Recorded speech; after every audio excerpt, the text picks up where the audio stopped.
Okay, so what you can see here is a resume, and this is a very short demonstration on how to make a resume. Quite often, my Vietnamese friends ask for my help, and when I take a look at their resume, it's full of a lot of unnecessary information, and it also has a lot of tables, and it just looks really, really crowded and messy. So this is a simple version of a resume, and this is actually my resume. And I did this about a year and a half ago as I prepared to come to Hanoi. So I guess that's 2 years ago. But anyway, here is my resume. Very, very simple here, and I'll just cover some of the basics. So the most important thing is, as you can see up here at the top, you want to have your name. You want people to know what is your name and who is it that we are reading about. You also have your important information here. You have your email address, and then over here you have, of course, your phone number. And so you have all of your necessary information right there where they can see it. Now moving down, the profile here is a short paragraph about what you hope to do. The profile should change depending on the company that you are applying for. It should not be the same for every single job you apply for.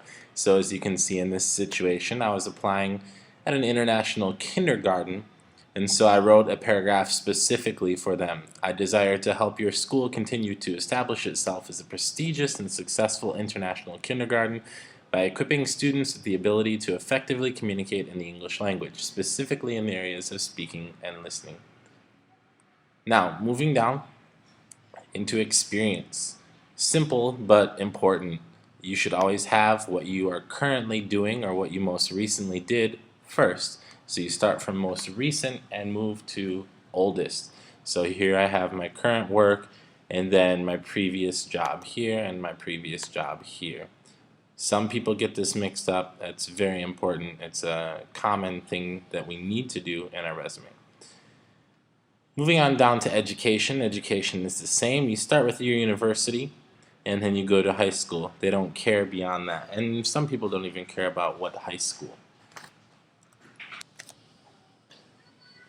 Next, we take a look at our skills. Now, skills, again, should be specific to the job that you are applying for. So you don't need to write computer skills if you're applying for a job with hamburgers, okay?